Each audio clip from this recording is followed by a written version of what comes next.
Hey guys, welcome to the Tetra Health and Performance Podcast. Today we're tackling breathing.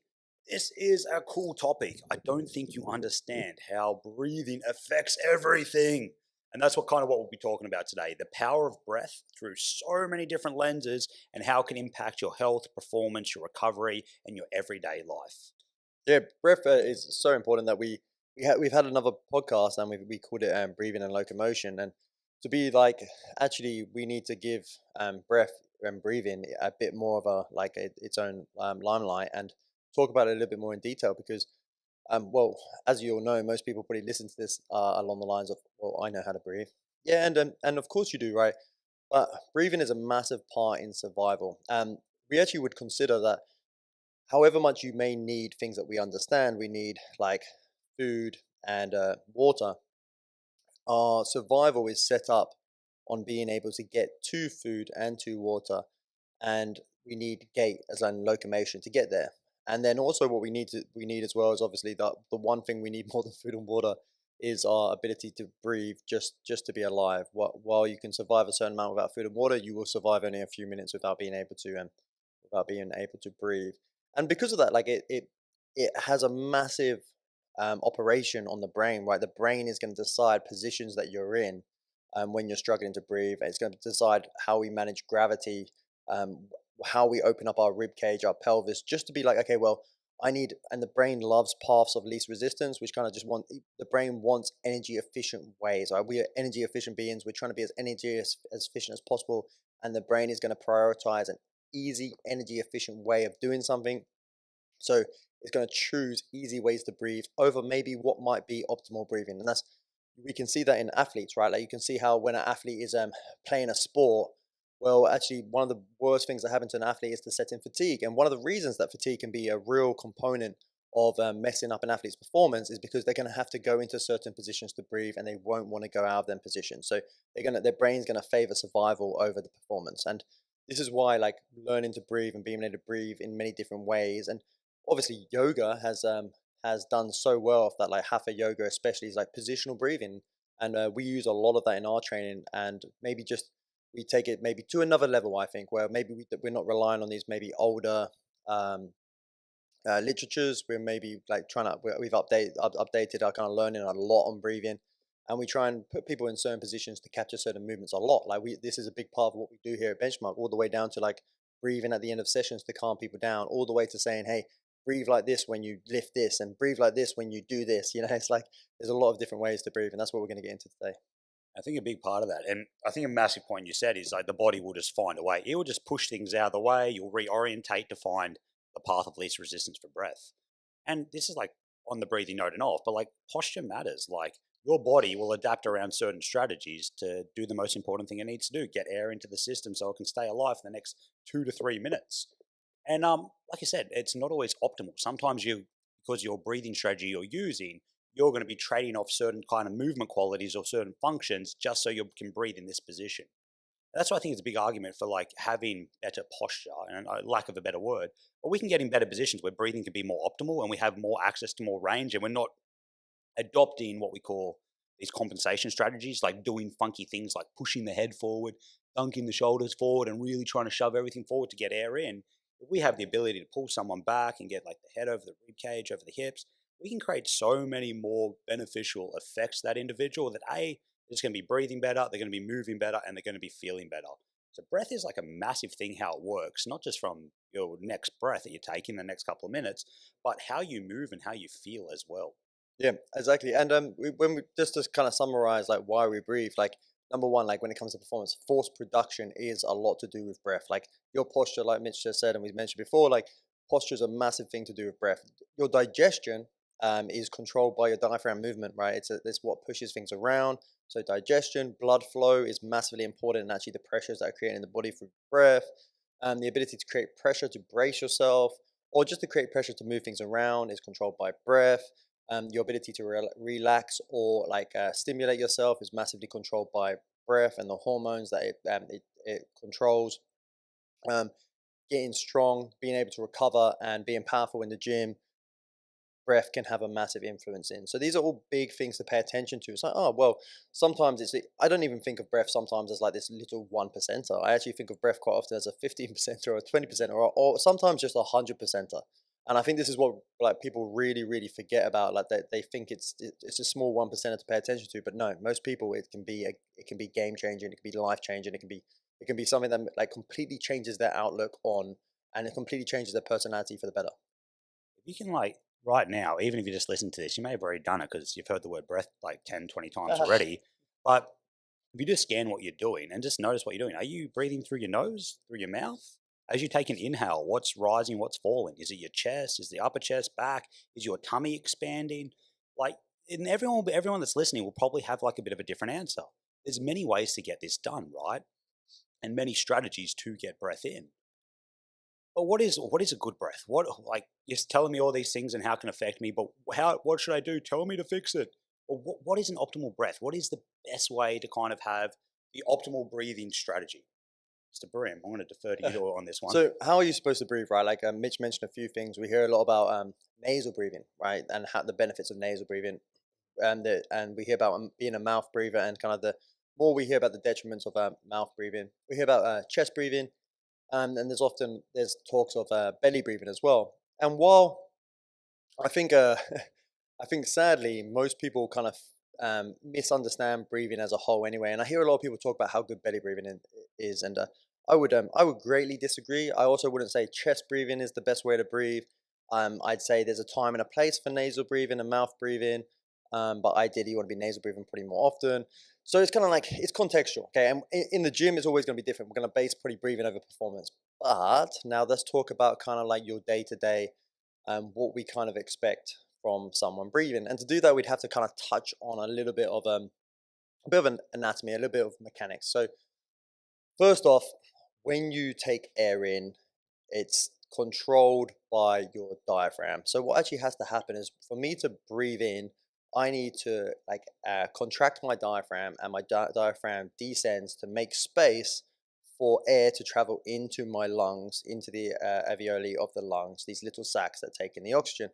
Well, this is actually like a really important mechanism, because it doesn't actually work as much as you think as muscle. Even though the diaphragm's working as a muscle, this is a pressure gradient change. So we're creating in the lungs, we're creating a low pressure, high volume kind of area. And then what happens is the air from the outside is a higher pressure, so it travels into the lungs and we breathe into the lungs. And then from there, what actually happens there is we actually need our ribs to move. So we actually, when we talk about rib cage, it's actually extremely important. So people think of it as belly breathing or chest breathing, right? Well, it's really, we want a kind of a mixture of both, or we want diaphragmatic breathing. We have our sternum on the front of our chest. We call that our pump handle mechanics. And ideally, when I inhale, I want that to go up, right? Then we have our lower ribs. These are kind of like our ribs that are connected to our sternum, and also what we call our fake or false ribs and our floating ribs. Well, actually, we call this bucket handle mechanics, because you can kind of picture a bucket handle, and we want the bucket handle to be moving up and down. And then every single rib in the body, there's about 54, 55 articulations, which means joints in the ribs. Even though these are cartilaginous, they actually are still have a lot of movement to them, rather not fixed joints, and they should actually all move together. And this is one of the big reasons why breathing is kind of misunderstood, is because people say, "Oh, you're chest breathing." Well, you want to be chest breathing to some level, because we want that pump handle mechanics, and we want that bucket handle mechanics, and we want the chest and the back moving as well. And then people often will then say, "Okay, we want to belly breathe." But the truth is that when the diaphragm actually contracts and drops down and pushes pressure into the guts, that's how we create pressure. And then we have this kind of low pressure in our lungs.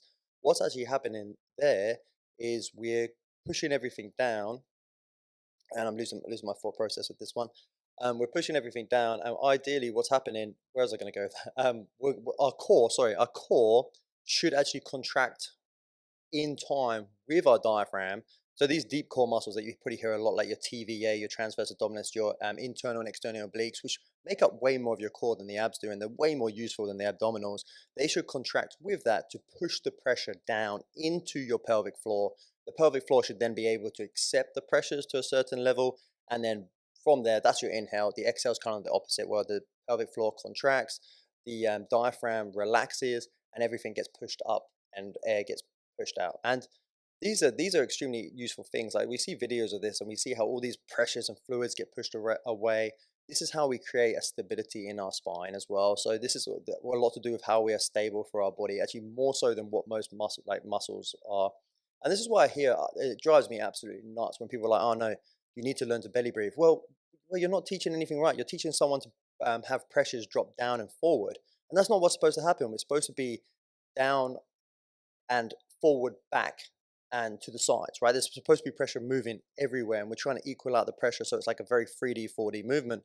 And people so often get it wrong where they're teaching chest breathing or they're teaching belly breathing, but they're missing all the other components of breathing. And sometimes you're doing more damage. You're doing more damage Oh, on top of the guaranteed person. you are doing more damage. That drives it. It's kind of like actually really gets me going. So a lot of those times with that breath, you're talking about that pressure dropping down or dropping up. Some people represent with that pressure being higher, and some people represent with that pressure being lower. And then reinforcing that strategy, if someone that's really descended, then reinforcing belly breathing is really just further descending them, and it's just reinforcing them into a pattern that they're already stuck in. And it's going to just not really offer you much benefit. So this sort of stuff, like this is great to scan on yourself right now. If you're just chilling, you're sitting there, like notice how you breathe. Oh, my lungs are moving front and back, side to side. I'm getting a little bit in my tummy. Cool. And when I exhale, everything drops and relaxes. That's a cool sign. If you're taking a nice calm breath in and you got like no movement in your rib cage whatsoever and it's all falling into your guts, well, it's just taking the path of least resistance. Like I said, that abdominal activity is probably not enough there, and everything's kind of just sagging, dropping out to the front. This is actually like, you can see this in postures if you're walking around and looking around. Sometimes, yes, people are maybe just overweight, but sometimes it's their abdominal contents and all the pressures just pushing out forwards. So if you imagine taking a breath in and all these pressures are falling down, well, if my pelvis is a little bit tilted, my rib cage a little bit up, my abdominals are very long, all my pressures, all my viscera, all my guts, all my air pressure is falling forward. And it's something that can make you look larger than what you are. That's pretty crazy. Yeah, you can definitely imagine it as two kind of bowls of water, and the bowls are very like they're flat bowls at first, and they have like these kind of like dome shapes to them. And what happens is you kind of don't want any spillage. You don't want any spillage at the front. You don't want any spillage at the back. You don't want any spillage to the sides. But humans aren't as symmetrical as we like to think. We're actually very asymmetrical beings. So it can be like always gonna have these kind of favorites to biases to one side rather than the other. We have this thing called a ZOA. So the ZOA is an extremely important thing. It's called a zone of apposition. And the zone of apposition is actually how much of the diaphragm opposes the front the ribs of the body. And actually, what you find is most people don't have the ideal ZOA. So at resting, or at resting, which is also kind of your end stage expiration. So when you finish your expiration, 60% of your diaphragm should be in line with about 40% of your rib cage. And with most people, that doesn't exist. And one of the biggest reasons for this, right? And this is going to have a lot to do, like Mitch said, their postures and things like this. And one of the biggest reasons for this is because we're all too inhaled, and we actually start our inhalations from a very much inhaled position. So we never get this opportunity to exhale and reset the position of our diaphragm. And this is a lot why, like any kind of breathing that we normally do in the gym, that is focusing on rehabilitation or changing a kind of a movement or resets, if for lack of a better word, is kind of that what we're going to do is we're going to have you softly inhale and then take maybe a little bit more of an extended exhale. We've talked about before, the power of an exhale solves so many problems. So learning to like, even just practicing like longer exhales and inhales can actually stimulate movement through that torso rib cage. It's probably never been worked for a long time. So, and that can be quite restorative to positions. Exactly. Exhaling for the win. Exactly. You got something to say, Yeah, Mitch? just it's a useless bit of one. But like, on back on that breathing thing too. Like we have a set of ribs for a reason. Like we evolved to have ribs so they can expand and move and like take the movement direction from the lungs inhaling. So I think that's a massive counter argument to like you should belly breathe. Well, we evolved to have a set of lungs and rib cage for a position. They're there to help take air in and expand out against. So like, as James said, 52, 54 articulations of the ribs. That's a lot of movement potential through a structure. I think maybe the second most with Yeah. articulations. And you don't have joints for no reason. Joints are designed to move, and you're just gonna find out like when you don't use it, you truly do lose it. And throughout time, as you get older, you'll lose it more. And again, we can go back to the point we made at the beginning, where humans are trying to be energy efficient at all times. And as Mitch said, you've got this kind of cage around your spine, cage around your upper body to protect your heart and these very vital organs like your lungs. And then what you'll find is you don't have that so much in the belly region. You have muscles, and it's actually much easier for the body to favor that path of least resistance to just relax the muscles of the abs rather than to actually move and have to push the lungs out towards the rib cage, because muscles like the chest, the lats, all these big muscles or the backs, and they're going to actually have to we call it yield or relax. Um, and with kind of talking about that zone of apposition, this is a word that many members would have heard us say, or anyone we've trained, kind of heard us say the word stack. So to train that zone of apposition, the best thing to do is to find yourself in a stacked position. And I think you could kind of say that this has other words in use. You kind of like that kind of idea of neutral is a good idea.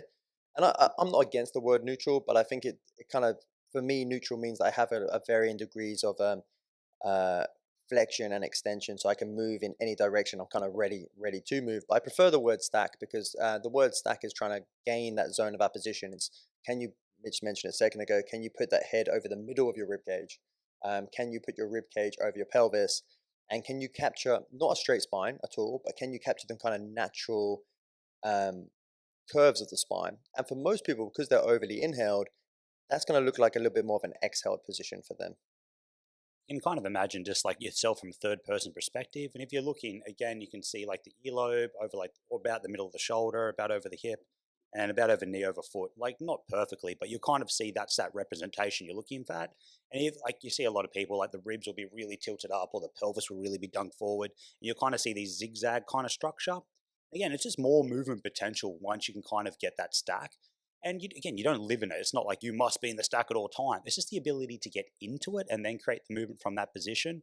The amount of pressure that, or the pressure that we can create in our body is just going to give us more movement potential and the ability to create more pressure when we're moving against heavy resistance as well. So it's a really good learning tool. I think one of the first things that we end up teaching when someone comes in through the doors.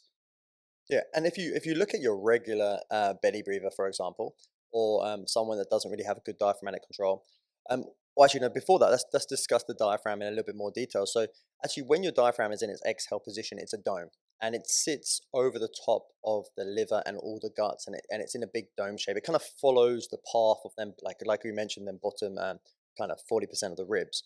Well, what actually happens with most people is because they're so inhaled, they have their diaphragm in a more inhaled position. So the diaphragm ends up being flatter. And when the diaphragm ends up being flatter, then we can't actually use the diaphragm as well for our inhalations and exhalations. So we have to use that exhale to recapture that position.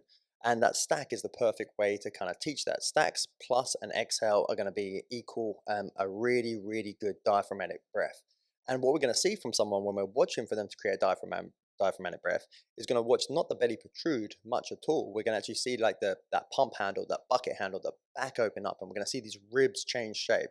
And actually, a good saying is proximal stability builds distal mobility. And that's kind of the idea that if I have a good spinal and rib cage position, guaranteed, or not guaranteed, but most likely, I'm going to have the best mechanics of my arms and shoulders and legs and limbs that travel off that axial skeleton. You know, one of the biggest curveballs with just breathing mechanics in general, it's gravity. It's like it's nuts, right? How much it interferes with our position to capture positions. So, like honestly, one of the hardest things to kind of recapture this is from a standing position because gravity is like kind of pushing down and acting on us. I know it's not a lot, but that unseen force actually kind of alters how we move and our movement potential by a fair bit. But if you're trying to recapture I these, gotta interrupt you. Not uh, a lot. It's like the thing that kills everyone eventually. yeah, Gravity is like it's like undefeated. something on your shoulder that's continuously nagging until you actually just get defeated by it. This is why you wrinkle. This is why you get shorter as you age. This is gravity will eventually win over all of us. Champion. Yeah, gravity will so, always champion us. so sometimes the best way to recapture this stuff is to get into positions where you can actually use gravity on your side, like towards what you're trying to get. And sometimes that means you have to bring your position down to like kneeling, to on your back, on your side, on your front, whatever it happens to be. And now you can have that unseen force acting in a way you want it to act.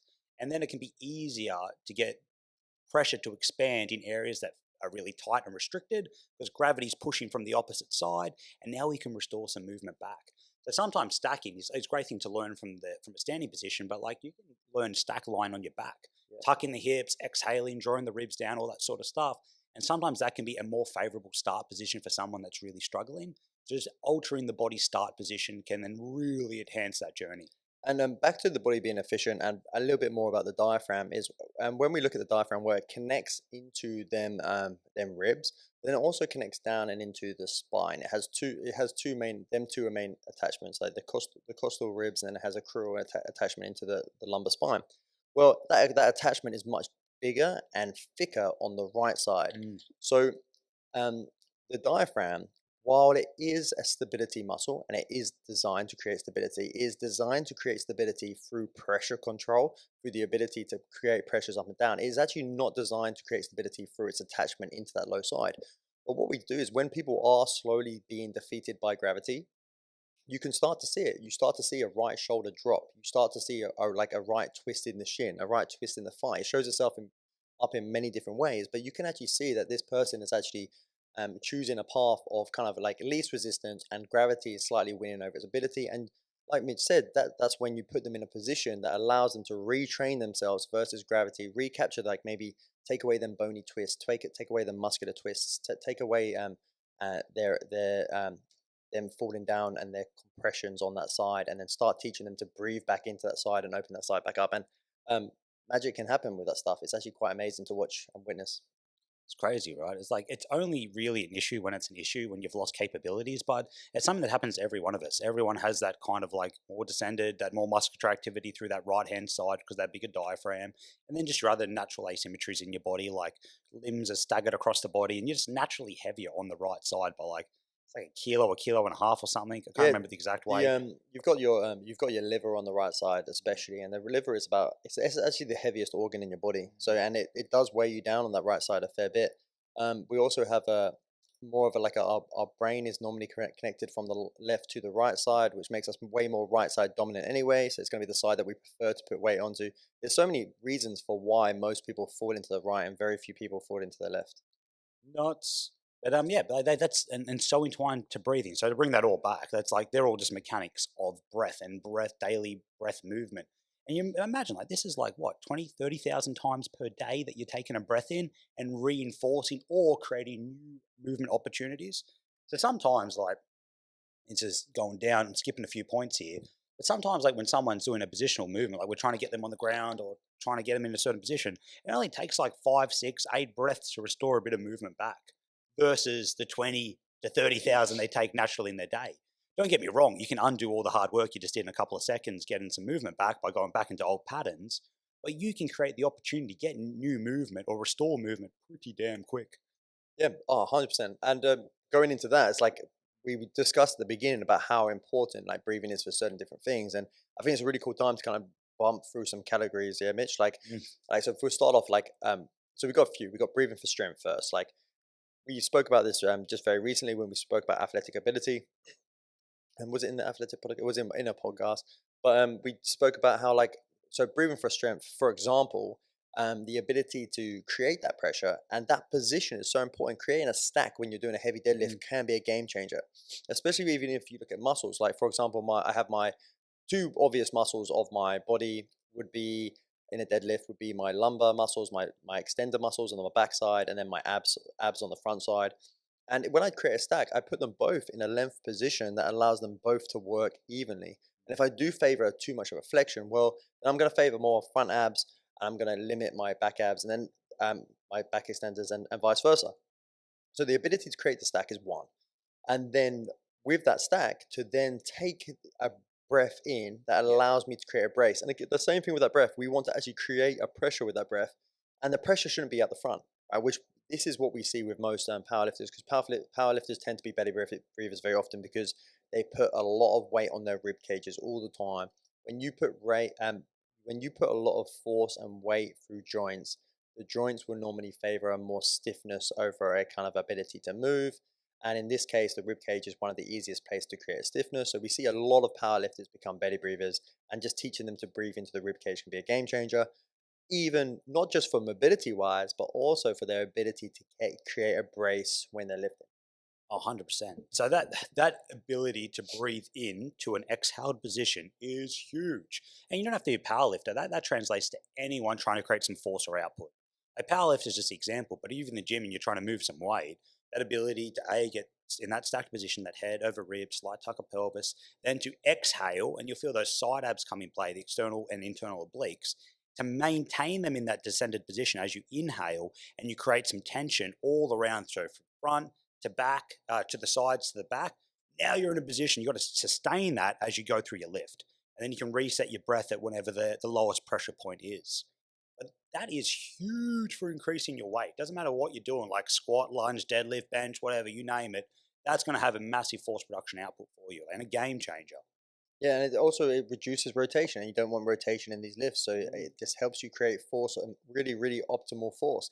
And also, like quite often when we coach free reps, sometimes we'll be like, if you train this, don't breathe for the whole 3 reps. Yeah. And then it might be on the 3rd rep when you just can't lock out your elbows, for example, on a bench press. It might be now force exhale, like force exhale for that last little bit, and all of a sudden, boom, it pushes it up.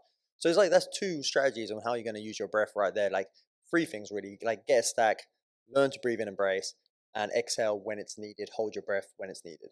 Slightly off that, like it's interesting. Some people like that don't breathe by not knowing it. There's like they're in that panic response, like holding breath, and like that force like hold is going to be that bit of a stress point response, and where they're going to get like a little bit dizzy in that.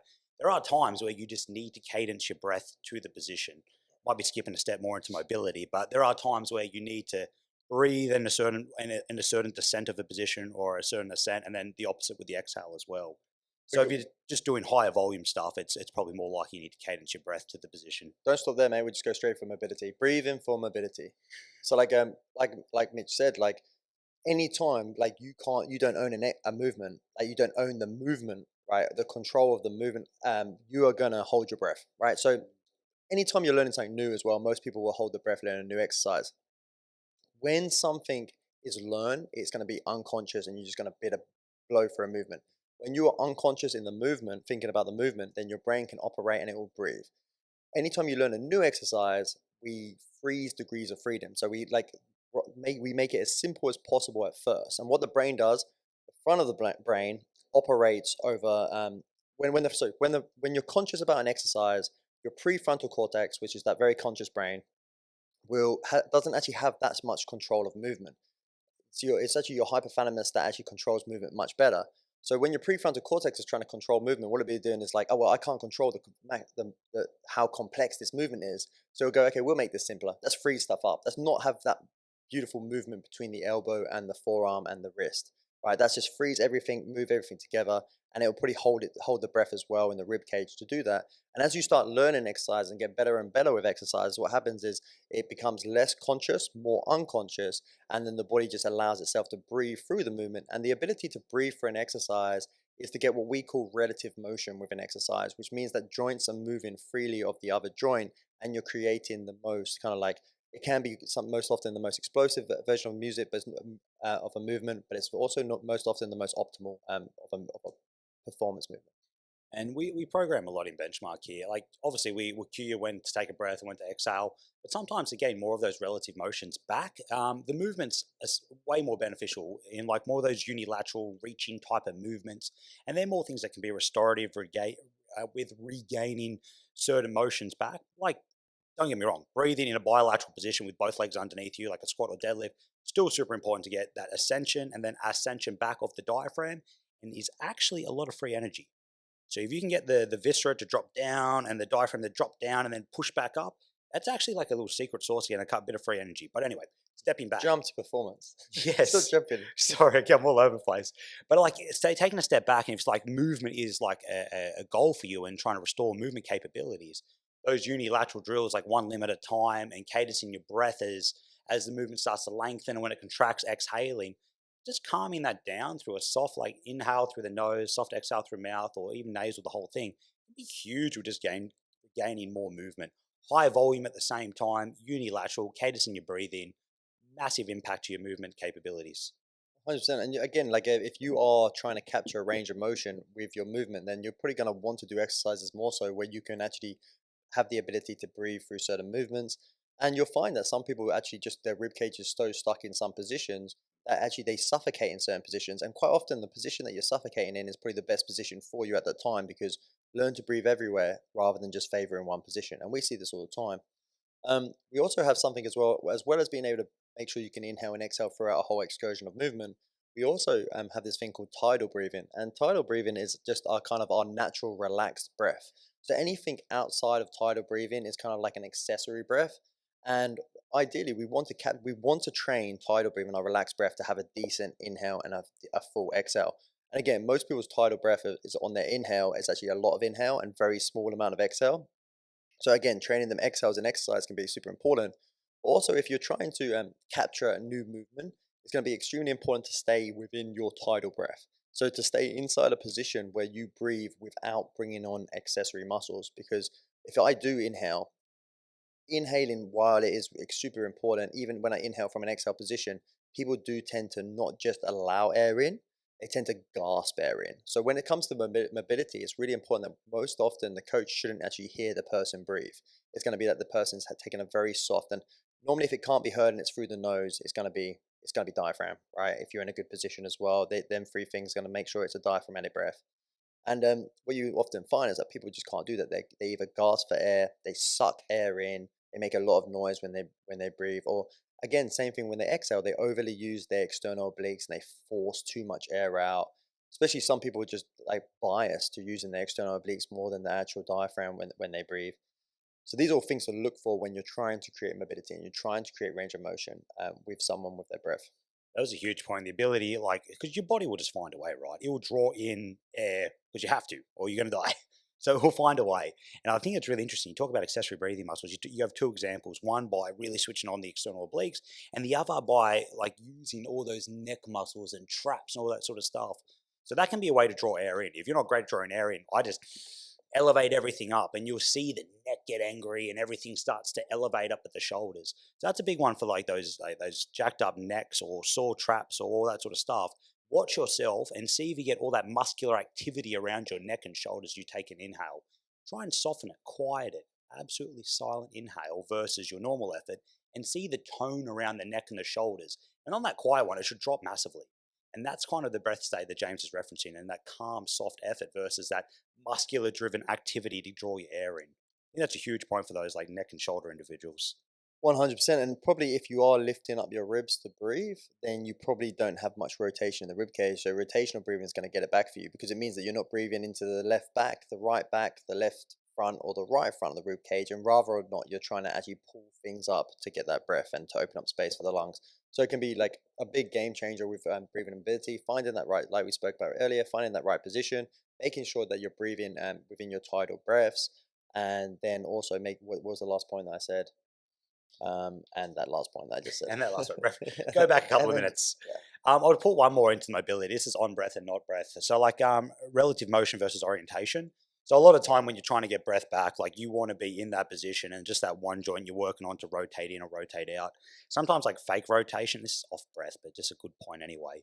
Sometimes when you're trying to drop in the position, if the whole body's rotating for you, and like, what's a good example? Like a split squat, for example. If I'm trying to be in my hip, I'm loading that foot, I'm in that hip, and I don't want to twist my whole pelvis or my torso in or out. I just want to be in that thigh. You see a lot of people cheating these rotational positions by rotating the whole body in or out and moving like a fridge. So a lot of these unilateral positions that you're trying to gain for mobility and work your breath in cadence with them, you're just trying to work on that one set area. You're trying to load, not twist and rotate the whole body. You'll see a nice outcome of that if you can work on that. 100%, Mitch.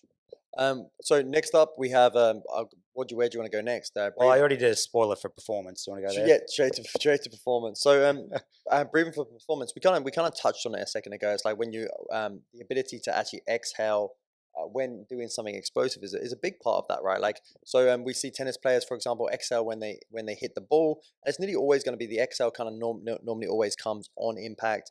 There is a really good reason for that, and most of it's because it's when we create the most internal rotation, which is a downwards force, which is power production. So that's what we're going to see a lot of. And then when it comes to breathing for performance, like breathing, even when it comes to like, we spoke a bit about strength, but when it comes to kind of hypertrophy, even that breathing in between reps, like something that's going to allow you to squeeze out them extra couple of reps can be super important. the way that you actually make sure that you oxidate the body to get that. Nasal breathing can be a game changer for stuff like that. When you start on nasal breathing, at first it can be actually quite hard, but as you build up your ability to nasal breathe, you use less energy and you can actually exert more energy into something that you're doing. I think it's like it's very natural. Like you got a great example there with tennis is the grunting and hitting the ball. And if you think like boxing, boxing they have that tss, tss, tss as they punch and they shadow box. Exact same reasons, right? Like I've never had it explained with me through martial arts. I've never really done like tennis or anything. I've never had a coach explain why you're doing that. They say, "Oh, you just do it. This is just the reason. It's just more rhythmic and blah blah blah." But like, it's there for the force production, there for your rotational capabilities, there for a bunch of bloody reasons. It's pretty cool how it's already just there, just without the context explained behind it. Yeah, and 100%, it's how you want to create impact. Like if you think of like a balloon.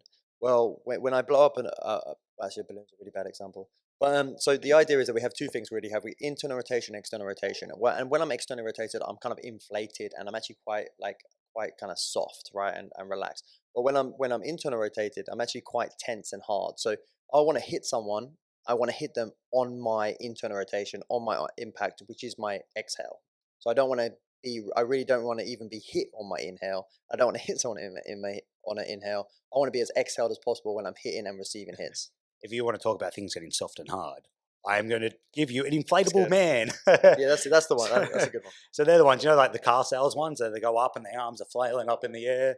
That's when it has pressure in. That's when it's like that internal rotation. It's strong and powerful. And when it's deflated and it's on, it's soft and it's unappealing. That's when it's the external rotation and it doesn't it lacks force production capabilities.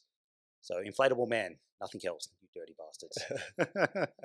And then Moving on. when it comes to performance, all these other factors we're about to talk about play massively into performance. So like a performance, like for example, like breathing for relaxation. Like training is one thing, but the ability to recover after training is going to play a massive effect on your training. Um, then obviously breathing for like things like endurance as well is going to play a big factor. But we'll get into a little bit of relaxation up next. So kind of like One more on one more performance. go. Things like fake steps and jumping, like this is like again because you've got all that pressure inside you through your breath and through your guts and how it's descending and ascending. To jump, if you can cadence your breath with a jump, you can actually get viscera to drop down with you and then come back up. So viscera again, your guts and the air pressure and all that sort of stuff. And it's actually the energy helping you descend and then come back up. So breath in, we drop, exhales, we punch up, and we time that right. That can actually be a lot of internal force helping your external production as well. So that can be huge as well. And again, so think like here's a great one, like a side step or tennis. When someone cuts to the side, all that pressure is shifting over to that side. So if I'm cutting and I'm stepping into my right hip, all that pressure is moving to my right hip. And now what I've got is like a slingshot. All this energy is coming into my right. And now if I push to my left, all that internal energy is helping me now shift out to the left. I'm a big lover of rugby league, so you see this in a side step. If someone's running, they'll fake to the right. They won't actually step to it, but they'll fake to the right, so all that energy shifts to the right, and then push to left. And they've actually just catapulted themselves a lot quicker to outplay the person in front of them. So all that internal pressure, again, this is air, and this is all just your guts and all that good stuff. Using that to help out your performance is huge. Yeah, so that actual fake step can actually increase your speed a ton. But then we talk about performance and breathing, and like kind of that breathing into recovery and breathing into mobility. Breathing into mobility and rehab. The idea is that you need to be able to make these shapes. So you won't be able to Mm. create force if you can't push breath and fluids into one direction and then pull them back out, close that area off, and push it back. So for me to do a fast change of direction from my right to my left, I need to be able to absorb and load and yield or everything on the right to take the fluids and the air there, and then I need to be able to close that up really quickly and then push it all back to the other side. I think of it like a bottle when you have like a bottle of water and it's half full and half empty, and you kind of move it on the ground and just shudders. It goes like straight to the left and straight back to the right. That's cool. Do you want to move on? Next one? Yep, 100%. Next Next one. one, breathing. I think breathing for relaxation Okay. is one of my favorites. So we use this a lot. We use a form of pranayama, and when we talk about breathing a lot, you have to understand that the breathing has a massive effect on our nervous system. And for example, most of us being in this inhale state, well, actually, inhalation is a higher heart rate. Higher heart rate is also these more adrenalines pumping around the body to the heart and to the rest of the body to utilize energy. And exhalation is actually the drop down of your heart rate. And we hear it a lot as fight and flight and rest and digest. And well, if fight and flight was what I want to be like when I'm training most of the time to get some real performance gains, well, rest and digest is where I want to be after I'm training. So technically, inhalation is where I want to be when I'm training to some level, um, and then exhalation is where I want to be when I'm relaxing. So it's very important to kind of do some breath work to recover yourself, to set in that kind of rest and digest zone after I finish training. And that can be doing something, you're still going to inhale, obviously, you can't exhale without an inhale. But the idea is that you're going to have these longer exhales than your inhales. And you might concentrate on like a 6 second exhale. Obviously, kind of within your tidal breathing at first as well, and just trying to extend that tidal breathing. There's no one shape fits all with breathing. It's where you can breathe and then trying to expand. It's very much like training. No one can just shoot for a 10 second exhale straight away because it will look like normally look like rubbish, and then no one should really be working on these ginormous inhales straight away because it will normally be pretty rough. So it's actually the ability to create this kind of like longer exhales, shorter inhales to set in their recovery mode from training. And having a bit of practice in this initially, once you start to get it, you'll actually get a bit more control and variability of your nervous system. It's a bit of a superpower, really. So if you need to calm down for any set purpose, you can control your breath and you can anchor your nervous system into more of a recovery driven activity. So if you know you get a bit more control with your exhales, you can take a moment, force on those longer exhales and start to calm the nervous system down and chill out for whatever said task you need to do. On the opposite side of things, if you want to get jacked up, as we're saying, it's that rapid breathing, I'm bouncing, I'm getting my nervous system ready for the task at hand. So investing a bit of time in this, it will just give you a greater ability to kind of play and put your nervous system where it needs to be for the task at hand, which is a huge point. And one thing here, because you do see some people every now and then that just cannot exhale or really struggle. Like their nervous system so jack up or their fitness it needs to really be worked on that they just struggle to exhale. And one of the best places to gain that exhale initially is to get a bit of fitness. So to improve your aerobic capacity, that ability to kind of deal with oxygen, just through aerobic capacity work will actually start to give you that ability, ideally, hopefully, to start to gain a bit of exhaling ability back. And once you've got a bit, it's just like you said, like James said earlier, you work on your tide ability, then you work on slowly building it back up. And you'll be surprised on the impact it can have if you actually just invest in a bit of fitness first. Yeah, some people are so inhaled that when they even start to exhale for 1 or 2 seconds, they instantly feel a set of like a panic set in, and that's from their ability to handle their carbon dioxide, their CO2 levels. So what they like Mitch said, like really all of these things, even the breathing for mobility. Well, breathing's not really going to help you much if you actually don't have a base to work off. Breathing for performance isn't going to really help you too much if you don't have a base. So fitness is going to play a massive role in this. Something where you actually train breathing. Once you get it right too, we did this recently at Benchmark, and it's a cool training system for this. It's hypoxic training, hypoxic sprints. So like exhaling and then working pretty hard and then allowing the breath to come back in. Because you're kind of challenging that panic system. And it starts off actually pretty horrible and pretty gross, but the system like gets better at it and you get less of that stress response and the body gets okay with dealing with a bit of lack of oxygen because it's only a couple of seconds really. But that ability for the nervous system to regulate and to feel calmer in that is huge for just even your daily and life stress response. 100%. Well, CO2, like the brain doesn't really monitor the amount of oxygen that's in the body at any one time. It actually monitors more so the amount of carbon dioxide that's the amount of CO2 that's in the body. So what you'll find is that when you have a really low tolerance to CO2 because you're always inhaling, that first up, that inhalation won't take much oxygen in at all because we need a decent amount of CO2 in our actual carbon dioxide in our cells to actually be able to even take in oxygen. What people tend to do is they catch themselves in this loop of inhaling, not taking in much oxygen, inhaling, not taking in much oxygen, and they continuously inhale and inhale more. And kind of, if you put everything together that we've spoken about today, well, this is going to cause postural, performance, all these issues. And all you need to do is, from a physiological standpoint, is you need to start to learn to exhale more. That could be exhales with hold of breath, like we do in them sprints. You can be just learning to exhale longer than your inhale at first, but eventually we want that hold of breath because the magic that happens on the hold of breath is when we're trying to capture a diaphragmatic position that is more exhaled rather than inhaled. What actually happens if people exhale and then instantly inhale? Well, because that muscle hasn't really worked to get into that exhaled position, as the diaphragm, I need to exhale and then I need to actually be able to hold my breath to give time for the muscles to take up the shape and the pressure to drop. So it's actually the exhale and hold. The exhale and hold is where it's at. Like we talk about kind of relaxation and doing the pranayama breath, where we um, normally start people off with an inhale, then an exhale, and the exhale being longer than the inhale. And might even start people off with a 2 second inhale and a 4 second exhale, and then work their way up to like a 4 second inhale and an 8 second exhale to then add in these holds. So they go inhale, exhale, hold, maybe inhale, hold, exhale, hold eventually. The idea is that's actually allowing these kind of relaxations or pressure to happen, allowing things to take up the shape and allowing the diaphragm to really, really work. And when we were in lockdown, I was doing that like nearly every other day or every day actually. I did in 20 minutes I was doing 20 breaths. And I I can get that back pretty quickly these days. Uh, And I There's love that it. And I felt amazing from it. there's that variability. Like you earned it, you got there, and now you can get back there pretty damn quick. Oh, there's some powerful points what you just said there, man. So if you identify with that sort of stuff, and oh shit, I really struggle exhaling. Well, it's all connected, really. So one sets off, it sets off another one or two things. And unfortunately, like a big I don't want to put too much like negative on it, but it can snowball, right? So once you like lack the ability to exhale, you lose movement capabilities, and that feeds into more restrictions, into more compensations. But like you can catch yourself if you go back and you go, all right, how do I fix all this stuff?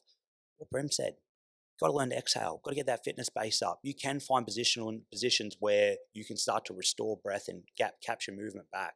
It affects our ability of our nervous system, how we move, how we regulate. Our digestive system is pretty cool as well. Yeah, Like it's there's a lot that goes into breath. It is fully connected to everything we do as a human being.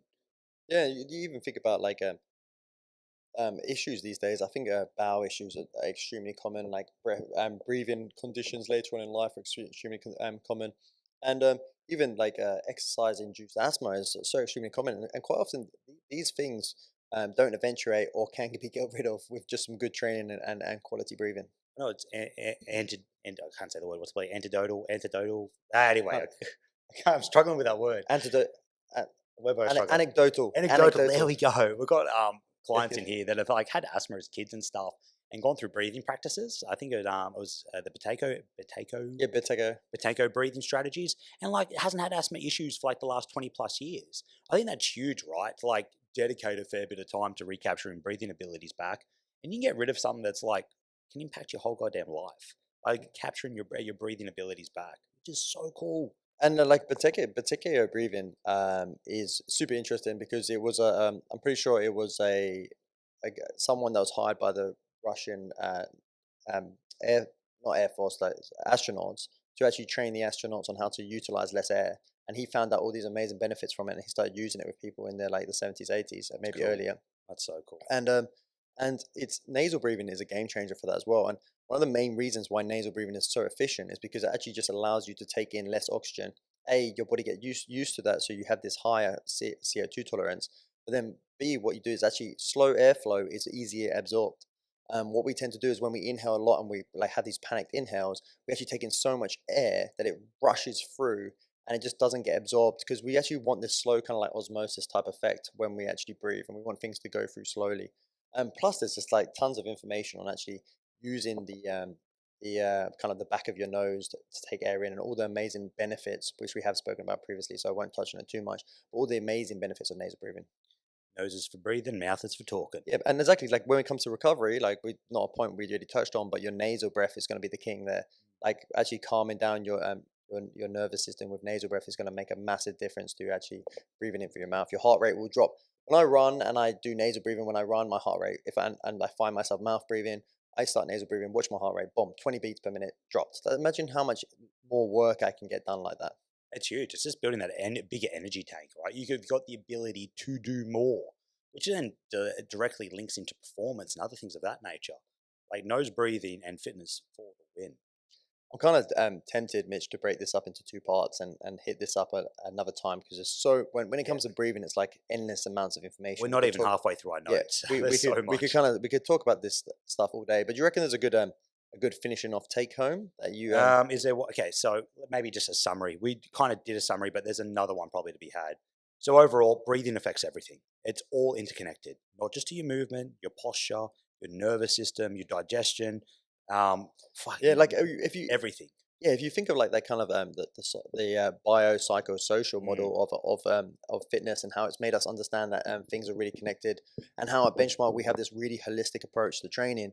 Well, you couldn't leave breathing untouched because like Mitch is saying, there's like the way that you actually the way that you feel is going to affect your breathing. The way that you train is going to affect your breathing. Your breathing is also going to affect the way you feel, and even to the way that you engage socially with people is going to be massively affected by how you breathe. Believe it or not, that like it's so entwined. It's everything. Like when you get stressed, how you start hyperventilating, like you start breathing in more and more and more. So many reasons why actually being able to take control of your breathing will also, like, it's going to make it guaranteed it will make people live longer, because while you can't tie things like posture to people's mortality, you can tie breathing to mortality. There's a lot of studies to say that as you start dropping off your ability to force exhales and force inhales, and your tidal breathing starts dropping, that actually your chance of morbidity obviously drops down with it. So your ability to take in full breaths, and even like with lots of the stuff that we talk about now, lots of this stuff was used during COVID in doctors' practices when they ran out, like especially in America, when they ran out of ventilators, they just put people in certain positions to allow them to use their diaphragm better and actually to breathe into certain parts of their rib cage they couldn't breathe in. Man, we are not the first person. We're not the first people to say how good breathing is. Like, this has been around forever and a bit. It's been like very yoga driven. Like, monks have been doing it forever and a day. Like, they even figured out the perfect breath rate, the breath ratios, and all that sort of stuff years and years and years ago. It's only now that we're kind of seeing how can we integrate this into strength and performance, and it has a massive place. And that's been just picking up more and more in the last 10, 15, 20 years. It's now becoming, how can we apply this to fitness, to strength training, and how is it directly related to movement and movement potential? So we've known about this. It's just becoming more applicable now, and we're knowing how to use it to solve certain situations. And also, it's really important. There's not a one breath suits all, right? Like you need to understand. We need to understand breathing and the actual like anatomy and the physiology behind it, so that we can actually say, well, this type of breathing is best for this kind of thing, and this is like this. Whereas what we tend to find is people get caught up in this very superficial information that they've learned, and they start being like, oh, everyone should belly breathe, everyone should chest breathe. Yeah. It's like, nah, you need to be able to look at the individual, and you need to figure out exactly what that individual really needs to create a full excursion of the diaphragm and breath. And you also need to look at what does that individual need to want to be to do. Like that's make their breathing functional. That's make sure that they can breathe for the sport. Like that's not go change things that don't like, that are going to make them a less of effective athlete, or go change things that are going to make them consciously try and breathe all the way throughout the day, and like I have to think about my breathing all the time, which is going to cause anxiety, which is going to make someone a belly breather, or make someone James, like a that's boring though, yeah, bro. 100%. Like, but like you got to look at the individual, and you have to have enough understanding to even be telling people, I think, how to breathe. I think quite often what happens is people just be like, oh no. I recently spoke to someone who actually said, yeah, I was told I need to learn to belly breathe, and I was just like, oh man, Yes. I want to just sell you this one system where you have to do this one thing and it will solve all your problems. yeah, It's not it's painful. individualized. No. It's super painful.